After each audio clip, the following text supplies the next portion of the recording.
Welcome into another episode of the NFL on Fox podcast presented by Verizon. Look, the hamster wheel of the NFL goes on and on and on. It's not too big for any one person. The games continue starting tonight. We've got a really good one at Lincoln Financial Field. Philadelphia welcoming the Minnesota Vikings into town. But before we do all that, I do think when a four-time MVP and one of the faces of this season, Aaron Rodgers, is lost for the season on the fourth play of the game, I think it's okay if we stick to that for at least one more segment. Again, this will feel like ancient history by the time week 2 is over. But for the time being, to me, it feels like the type of story that you spend a little bit more time on. I had a huge hand in doing that for this show. I welcomed in our old friend, Peter Schrager. He will be a regular on this podcast this season. I had a chance to rap with him about Rodgers, about the injury, about what comes next. A guy lives in the New York area, very plugged in the New York Jets organization, seemed like the perfect person to talk all things Rodgers, all things Jets with. I do want to note, when we recorded this, Aaron Rodgers had yet to make his Instagram post talking about his recovery process and thanking people for their well wishes. We will get to that on the other side of this. But for now, very, I thought, enjoyable, in-depth conversation about where Aaron Rodgers goes from here and where the Jets go from here. Check it out. All right, welcome into this week's edition of Peter Schrager's Cheat Sheet, presented to you by Honda. I am joined by the one and the only Peter Schrager, obviously. Peter, you know, I mean, injuries happen in the NFL. Get it? It's a 100% chance of injury across this league. It's a bummer, but man, it's pretty rare circumstances to have one of the most fun, most interesting storylines in the league this year just kind of taken out from under us. 4 snaps into the season, obviously, Aaron Rodgers tears his Achilles.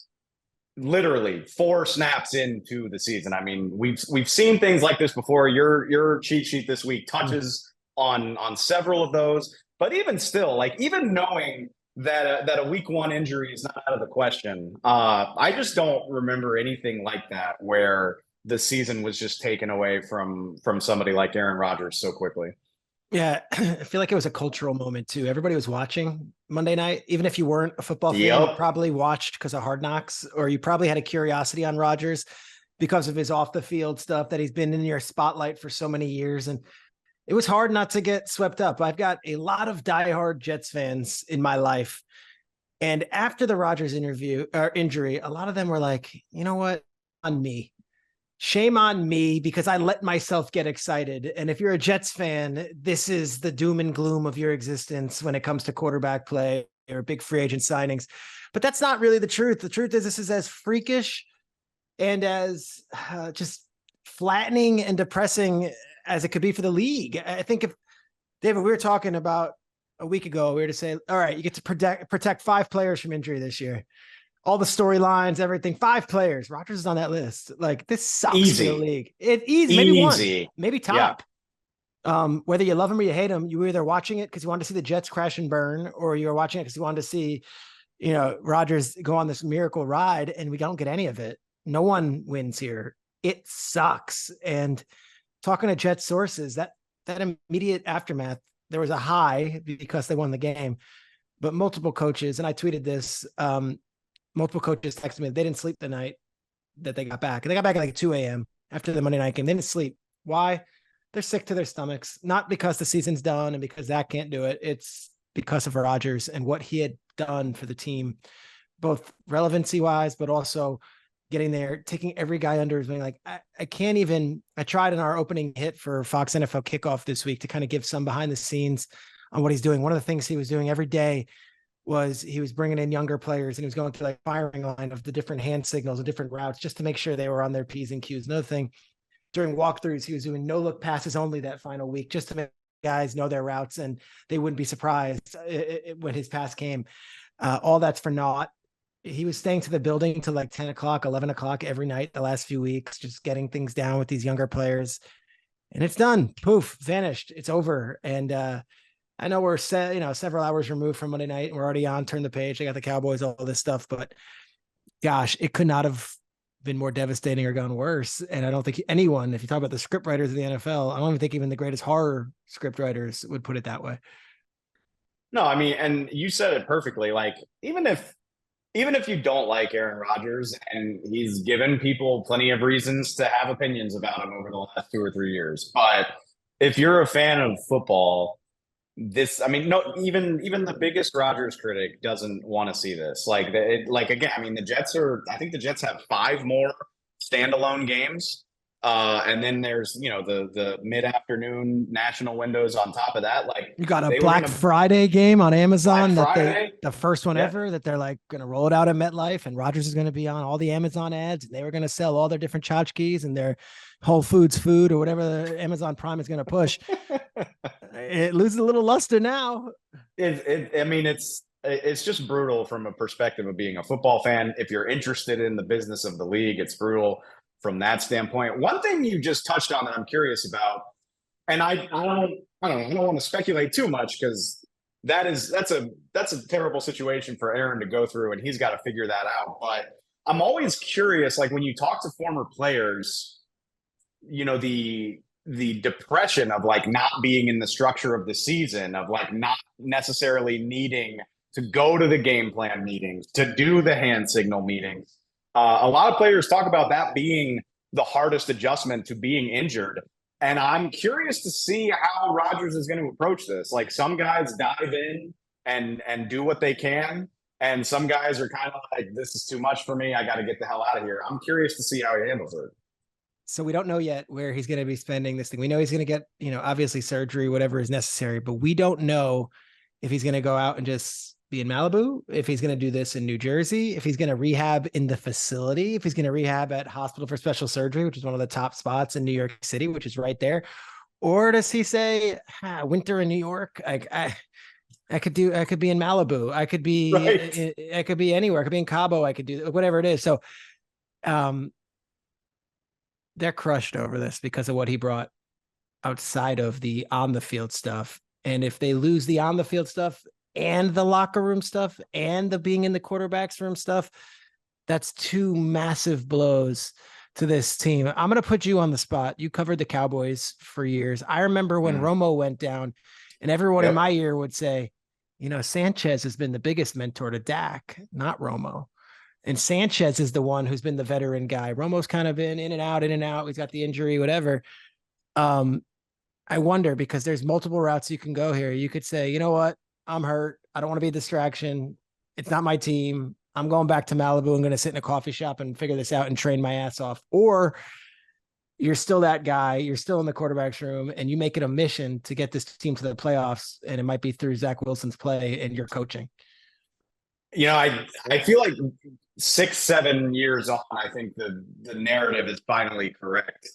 And it's not like Tony disappeared from the team, because it wasn't a season-ending injury. He had a chance to get back. But, Mark Sanchez and Kellen Moore really took on that role for Dak Prescott when that happened. And actually, I wasn't sure if I wanted to bring it up, because who wants to talk about themselves and their own experiences all the time? But it reminds me a lot. I was in Seattle the night Tony hurt his back in 2016, and the deflation. Well, at first, Jerry Jones and Tony Romo, like, they tried to sell everybody that, like, we dodged a bullet. Mm-hmm. We still got time before the season. It'll be okay. And then the next day is when the air went out of the balloon. And I worked in the building at the time, and it was like a deflation unlike anything I've ever experienced. I guess the closest thing I've experienced to it after that was when then in turn Dak had his own bad injury, and I've never heard a stadium as quiet as that one the day Dak hurt his ankle. But anyway, to your point, I think about that all the time. Is Tony Romo was there, he was working his way back, but he took that other kind of hands-off approach and let other people do that. And honestly, I don't think I would blame Aaron Rodgers if that's what he decided to do. I mean, you're 39 years old.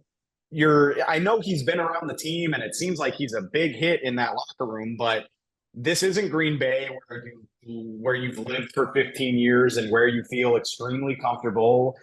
If he decided, and he's almost 40, like, this could be a very hard injury to come back from. It wouldn't offend me if he was like, let me just get my mind right and not be here. The immediate aftermath, everyone's hitting me up. And I'm tight. I mean, here we are. I'll call it like it is. If you're ever wondering who my anonymous sources are, I'm tight with the entire Jets building. I know a lot of those guys, and it just so happens that Hackett's a longtime, friend. I wouldn't say source, but longtime friend. I've known him for 10 years, and Saleh I've known all the way back to from his Jacksonville days. And then you add in Todd Downing, who I know quite well from many years when he was coaching around the league. And that's really their core offensive group right now in Hackett and Downing. And, I haven't spoken to those guys directly in the last, several 48 hours, if you will, but to a man, they were like, all right, next man up, like Zach, like, let's go. And they're not going to go and try to beat down Tom Brady's door in New York City. They're not offering 3 first-round picks for Matthew Stafford today. They're not, driving to Minnesota and courting Kirk Cousins and saying, what can we do to, it looks like they're willing to go into Dallas on Sunday, the number 1 defense in the league that just shut out the Giants 40-0, and say, let's roll the dice with Zach Wilson and let's see. And let's not immediately put him on the bench for some other option that we're going to go out and get.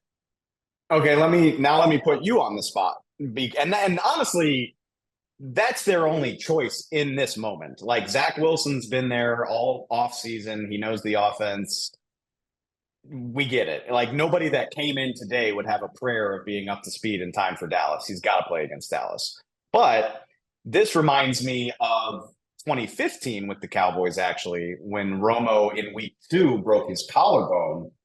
Brandon Weeden was there at the time, and they felt great about, we're going to roll with Brandon Weeden. Yep. This is going to be great. And, after a couple of weeks of Brandon Weeden, they changed their tune real quick, and that's how Matt Castle wound up in Dallas.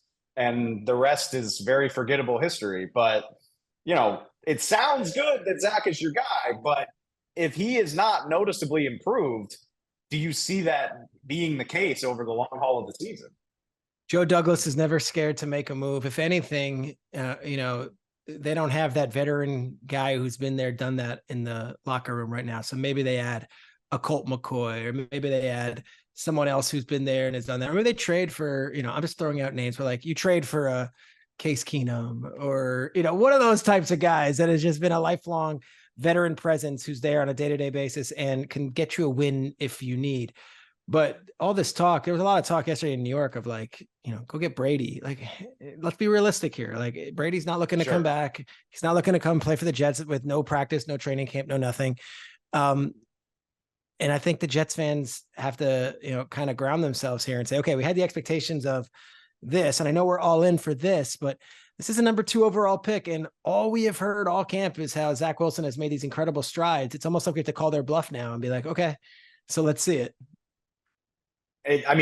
Exactly. And it's the classic training camp storyline of like, best shape of his life. Aaron really took him under his wing. And for the record, I'm not trying to be a jerk. I would love it if Zach Wilson got a little bit of a redemption arc here, but there is a cool redemption story here. You've got Hackett, who was the joke of the league last year when he was with Wilson. You've got Zach Wilson, not Russell Wilson, who was the joke of the league and was benched, and people hated his comments after the Patriots loss. And then you've got Todd Downing, who was unceremoniously let go in Tennessee as their offensive coordinator. So you've got 3 guys who kind of tail between their legs a little bit at the end of 2022 are now the focal points of what could be an amazing redemption story for the Jets this season. They still have Garrett Wilson. They still have Breece Hall, who looks absolutely amazing. They still have Alan Lazard, and they still got Michael Carter and Dalvin Cook. There's still an offense there. This is, I own it. I'm a glass half empty type of person. I just am. But for all of the reasons you're saying, that's why I'm nervous. Again, I hope Zach Wilson balls. That would be so much fun. But it makes me nervous to know, well, we just saw their defense make Josh Allen look helpless. Like, the defense is ready to roll. Garrett Wilson is one of the best young receivers in the league, has the early contender for catch of the year, definitely catch of the week. Breece Hall looks better than before.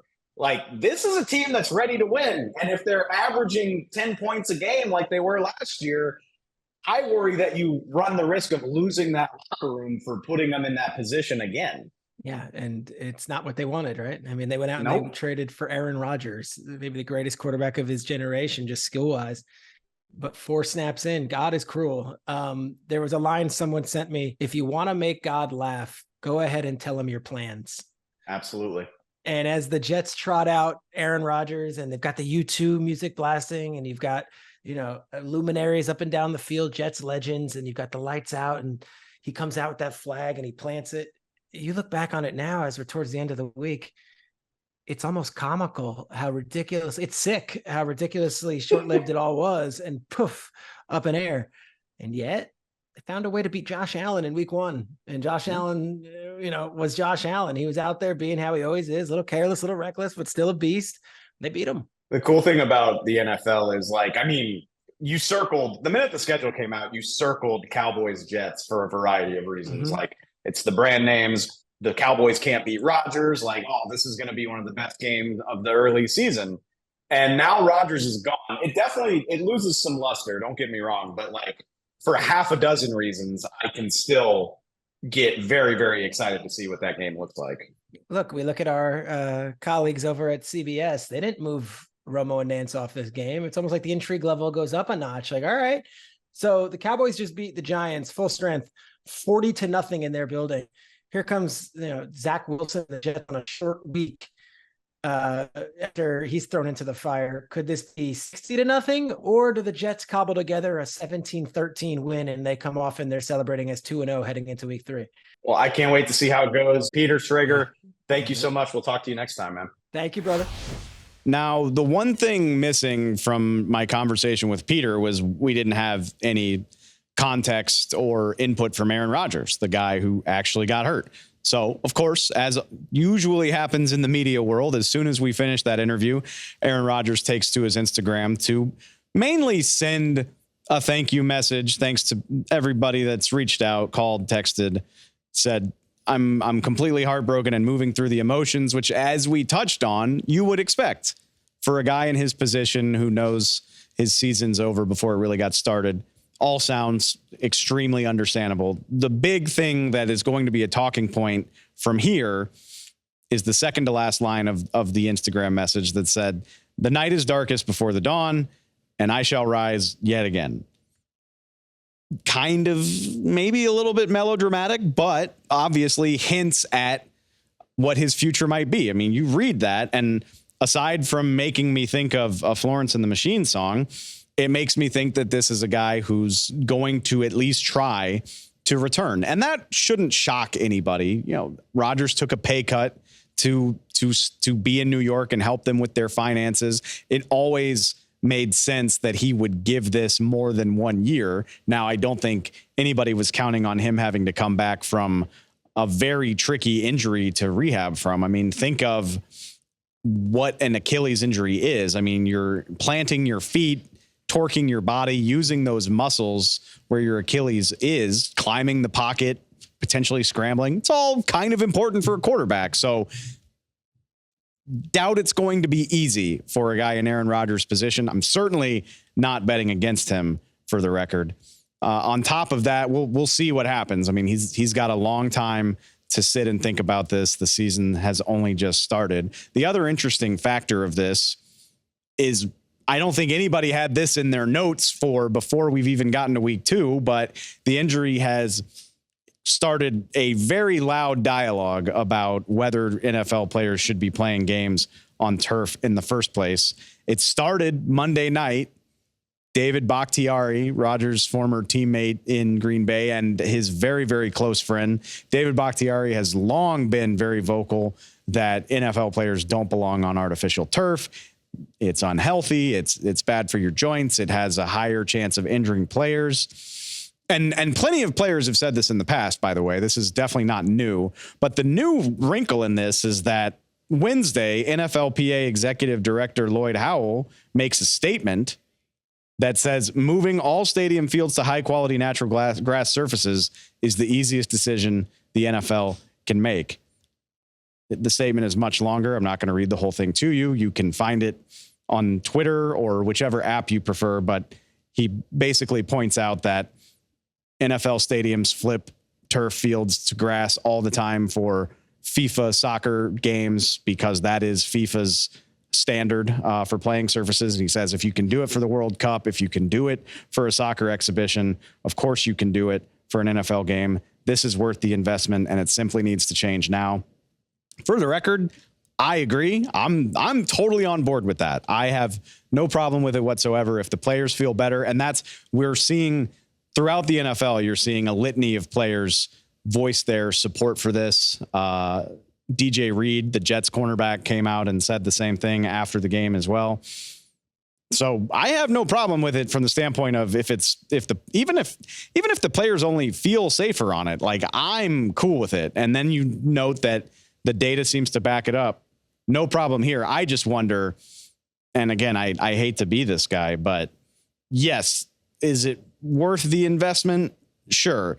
Is it a hell of an investment to make? And do I think you have an uphill battle convincing owners of that? I mean, keep in mind what all NFL stadiums do in a given year these days. I mean, you have 10 home NFL games in a 365-day calendar year. And now think about in this day and age, what does your local NFL stadium do the other days of the year? You've got Taylor Swift concerts, you've got soccer exhibitions, you've got college football games at a lot of these arenas, you've got exhibitions, boat shows or whatever happens on weekends in the off season. And having turf, I think, makes that easier because you're not having to replace the field every single time something happens at your stadium. You're not having to worry about rotating different rolls of sod or keeping it all healthy and keeping it all green. And I get it. I'm not saying that that's the way it should be, because again, if you can keep your team healthier, and like I talked about with Peter, if you can avoid an injury to a guy who's going to be the face of your team and the face of an entire season, it's worth it. But go convince the people that pay those bills that that's the case. I will be interested to see where this goes. I think sometimes I'm too cynical for my own good. I would be shocked if this gains a lot of movement anytime soon, but it could be the catalyst for a very interesting conversation. I think it's definitely something worth keeping your eye on. Might as well keep it at MetLife Stadium, since it just seems to be in the news this entire week. Because the night before all of this happened with Aaron Rodgers, that is where the New York Giants demolition at the hands of Micah Parsons and the Cowboys came from. I love the era that we're living in, where so many great players have their own means of getting their message out there, whether it's their social media accounts or, in this case, their podcasts. The Kelsey brothers, Travis and Jason, took the world by storm with theirs last year, and now Micah Parsons has one. And if that wasn't cool enough that you can go listen to it straight from his mouth, he's backing up my opinions, which obviously means a lot to me. Micah Parsons on his podcast, The Edge, I think that's what he's calling it. Can't wait to go give it a look.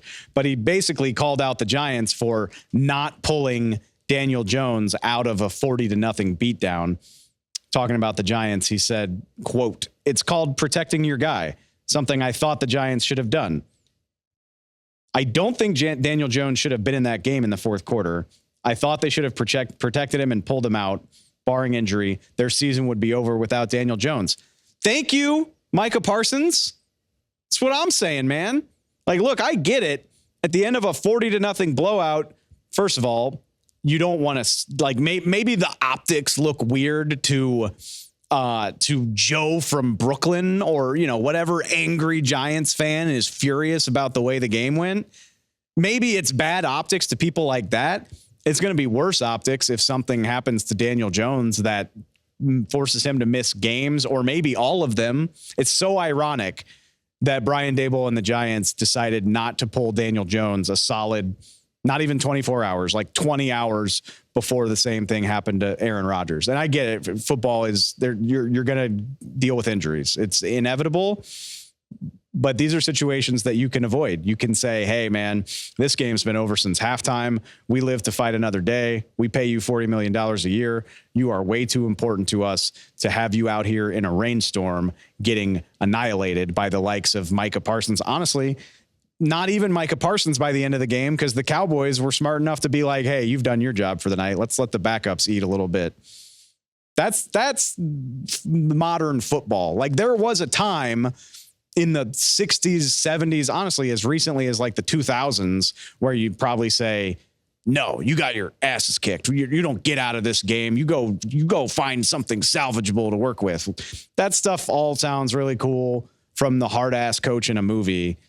But here in 2023, where the NFL is a multi-billion dollar business and Daniel Jones is the biggest piece of your season, it just doesn't make any sense.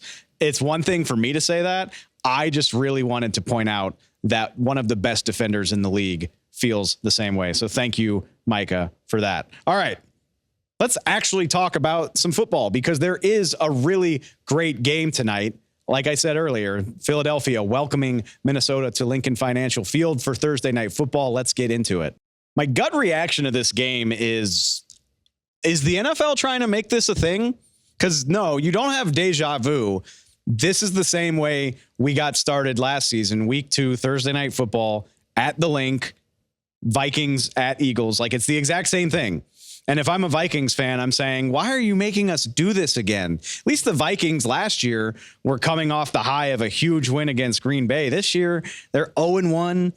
They lose a game that they were favored to win. They're probably not feeling so great. And now you got to go play the reigning NFC champs. Like, why do we have to do this week 2 again? Why can't this happen in November? Why is the NFL trying to turn this into some sort of weird rivalry? The Link just has not been kind to the Minnesota Vikings recently. I looked this up. 6 of their last 7 games against the Eagles have happened in Philly, and they're 1-3 when they go there.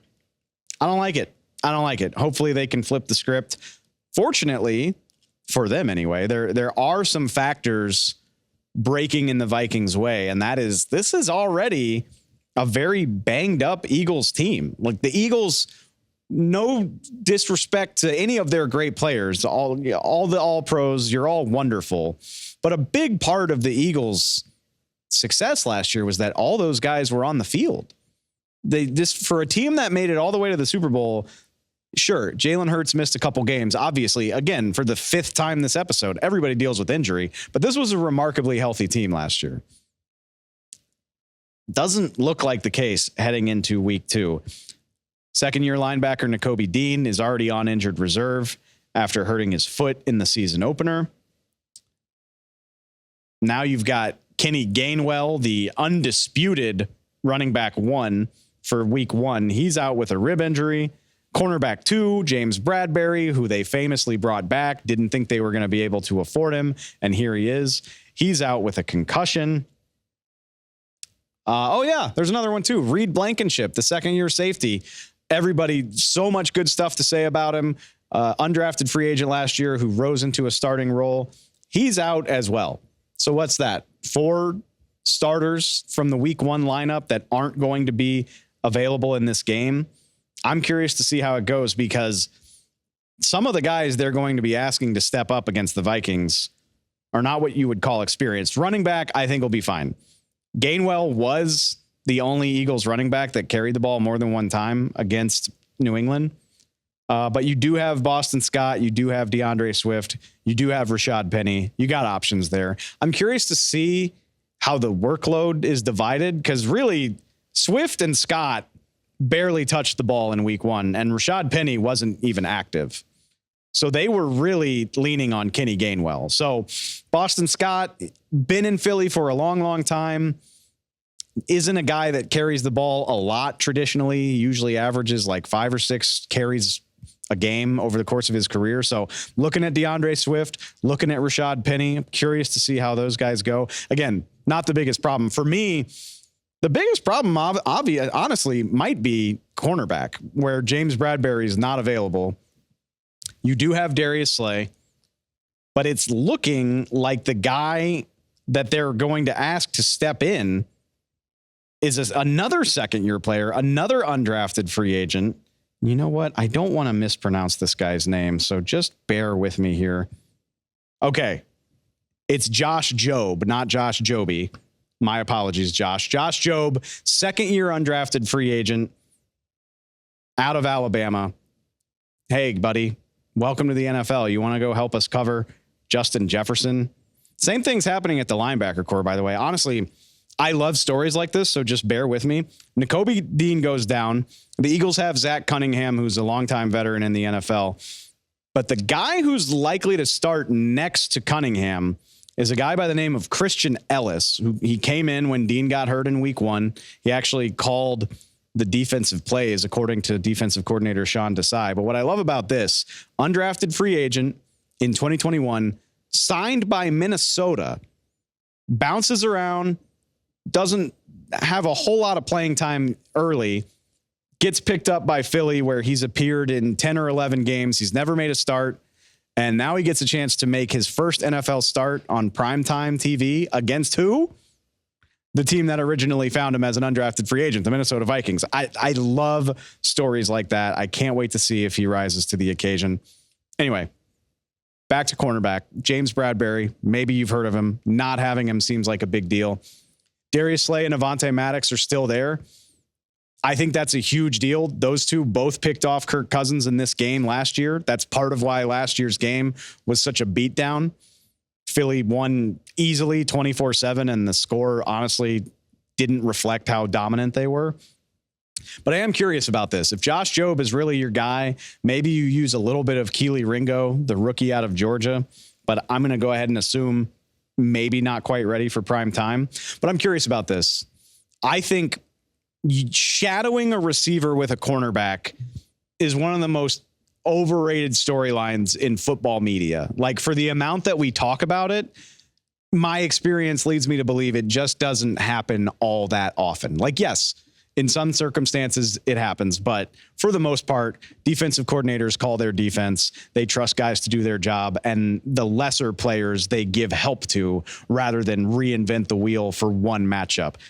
Having said all of that, I think this is a game where, at least on third downs and in the red zone, you probably tell Darius Slay to go find Justin Jefferson, because the alternative is scary. Remember, it's not just Bradbury that's out. Reed Blankenship is out too.